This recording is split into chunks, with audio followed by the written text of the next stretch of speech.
Hi guys, so I wanted to talk to you today just a little bit about mixing colours with paint and just some general principles on how to understand what your own set of paints do.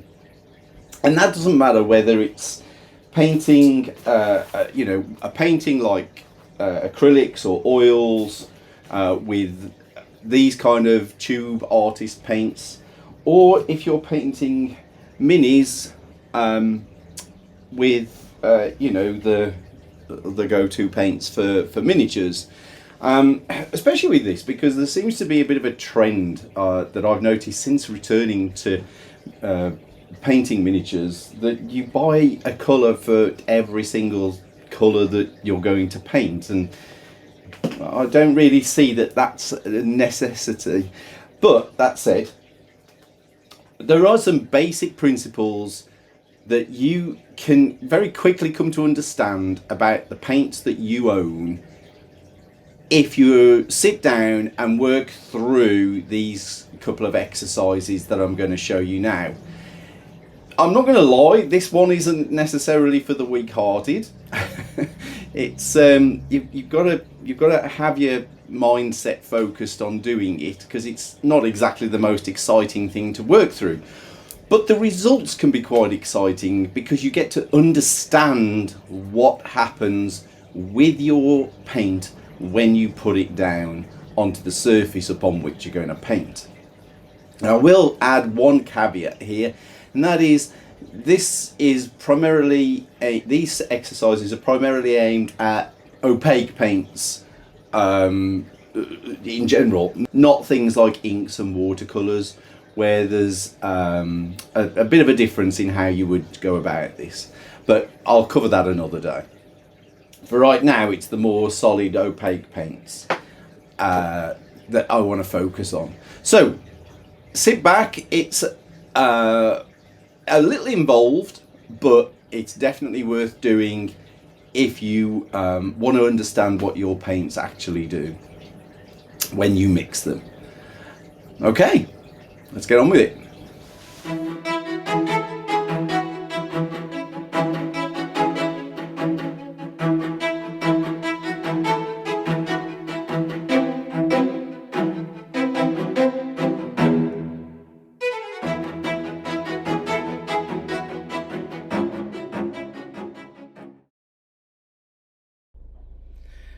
So one of the first things I'd like to point out is that although I say you don't necessarily need to buy an individual pure colour for every single colour you intend to paint, I do think it's important to have at least your primaries, secondaries, and the initial tertiary colours of your colour wheel. Now, if you are not sure what I mean by that, let me give you just a brief little explanation. Your primary colours are those that you theoretically can't mix. So that's a yellow, a red, and a blue. Those colours, in their sort of purest form, can't be mixed. They are subjective, and I'll get into that another day, but that's what you're after for your primary colours.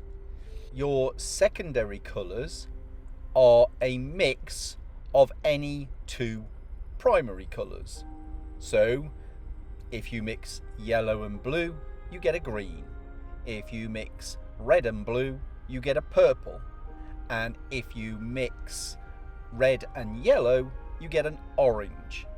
So those orange, purple and green are your secondary colours, and I feel it's definitely worth at least having those as pure tube colours as well, rather than mixing them. And that'll be evident in the details I give shortly when we actually start colour mixing. So what I'm doing here is laying out my primaries, my secondaries, and also what would be the tertiaries. And the tertiaries are the mix of any one primary and secondary colour. Things like magenta, which is somewhere between red and purple, for example. Of course, it's the tertiaries that present the biggest range of actual colours. So although you decide what your primary and secondary colours are going to be, there's no set rule on what they should be. It's based on what you feel is aesthetically pleasing to you. Tertiary colours are everything else that you're going to pick or mix. But I do think it's worth having some key tertiary colours as pure pigment tube or pots to work with, because you'll get a purer mix when you mix those tertiary colours further still. So I'm laying out that full set of colours, and what I'm doing is I'm going to mix each one of those colours with each one of those colours. So first of all, I'm laying down my cadmium yellow here. Obviously I don't need to mix that with the cadmium yellow, but I do want to mix it with my cadmium orange, which is a secondary colour. Then I'm mixing it again with my cadmium red, and I will work across the whole set of colours there, just mixing equal measures of that cadmium yellow with the corresponding next colour on my colour wheel.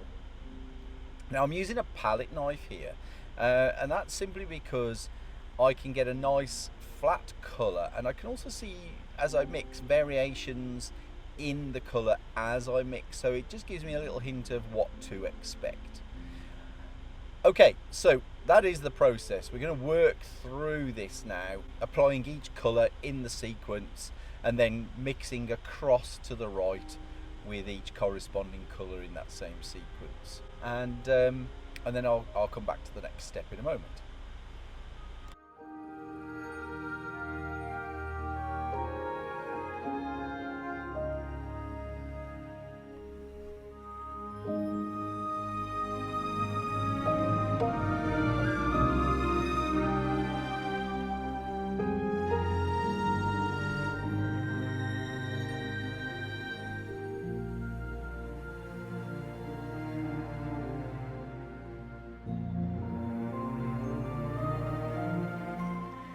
Okay, so that part was relatively easy. It's just a monotony to go through, I guess. This bit is where things get a tiny bit more complicated, because now we are delving into the tinting and toning of the colours that you've mixed. And that applies to primary colours, secondary colours, and all of the tertiary colours, which hopefully by now you understand those terms. Sorry if you already did. I think sometimes there's a little confusion as well about the terms tinting and toning. So going forward, what I want you to hold on to is the idea that tinting is generally going to be lightening a colour. So what I've got here is a mix of the phthalo turquoise and quinacridone magenta, which makes this very flat but dark blue colour, kind of just an off navy blue. So what I want to do is understand what happens when I tint this dark colour. What's it going to give me as a range of tints? So from that mix, I try to add 2 equal parts of that tertiary mix and white, and then I work my way through adding a little touch more white each time to that mix, so that I end up with a string of tints from that one colour. Now if you have the patience and you want the understanding, I would recommend doing this to each of the tertiary colours you've just mixed in the previous exercise. And again, you can take this a step further still by taking the tertiary mix that you have made and using your lightest pure tube colours to try tinting that colour again.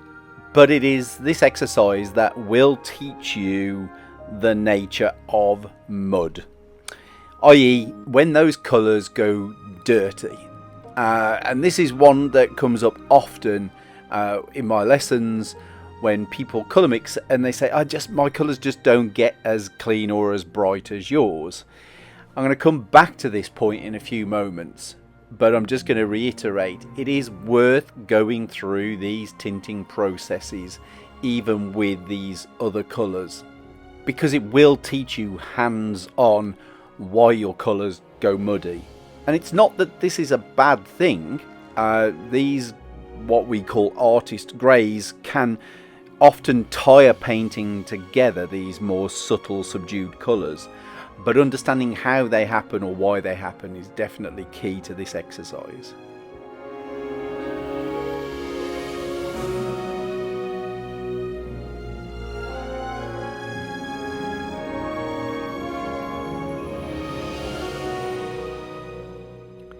It is considerably more predictable what is going to happen when you tint the lighter colours from your tertiary mixes. Unlike the darker tertiaries, the nature of the lighter colours can already be seen. The darker colours often surprise us with what comes from adding a small amount of tint. But that said, it is worth doing the exercise if only for completionism.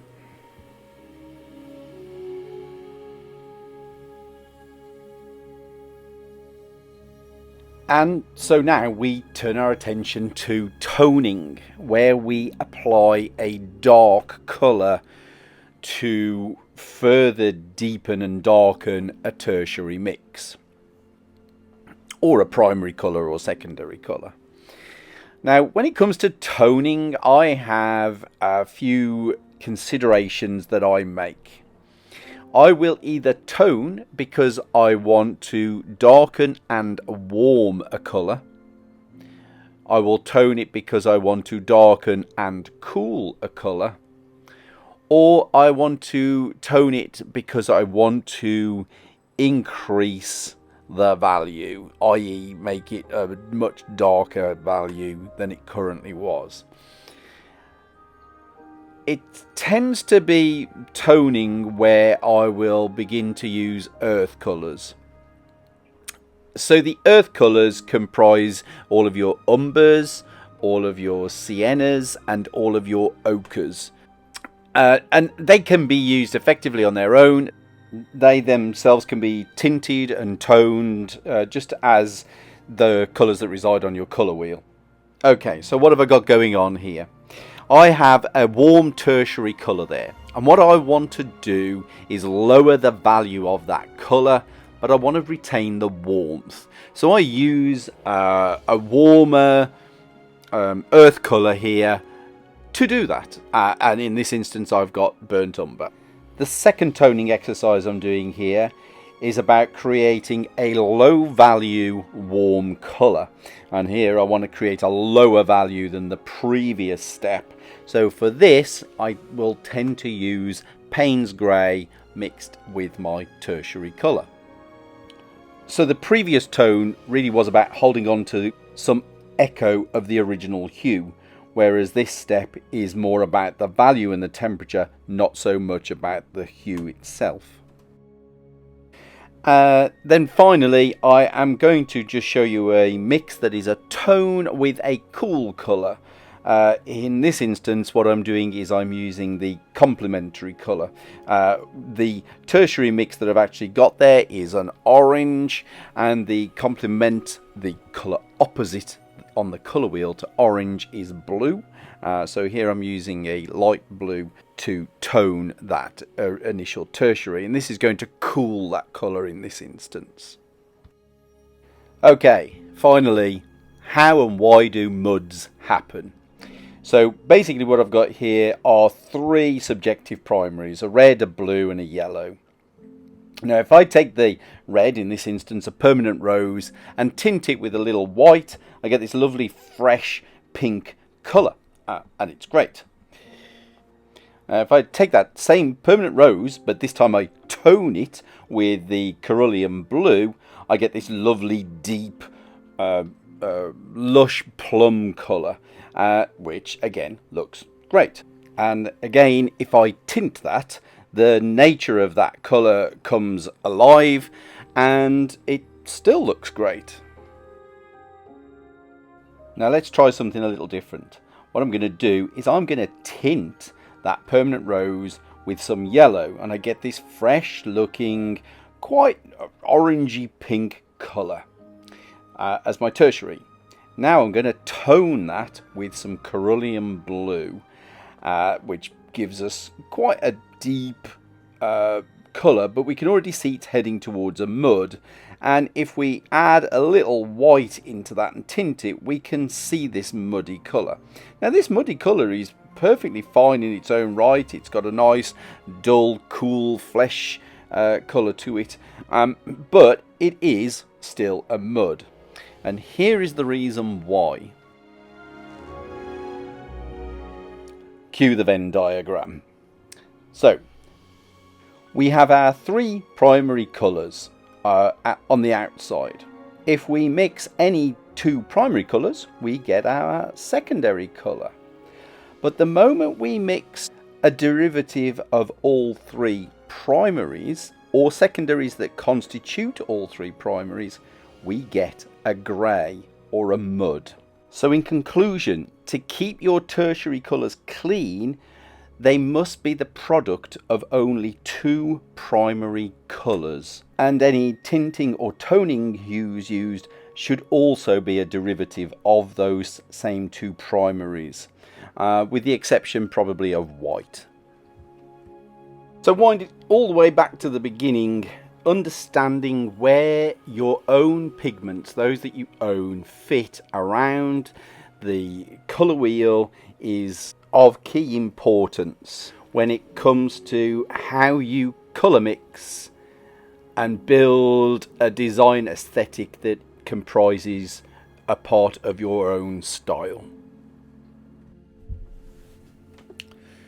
Well guys, I sincerely hope that you've enjoyed that, or at least got something out of it. It is, I will say again, an arduous exercise, but it will teach you a lot about the colours that you own and what they are capable of. And again, thanks for chiming in. Thanks to my subscribers. It's free to subscribe, so please click the notification bell, click a like for me. That really goes a long way to helping my channel. And if you are one of my patrons, then I really do thank you, because this educational content is as a result of you and the guys who pay for my online courses. Thanks. I will see you next week. Bye for now.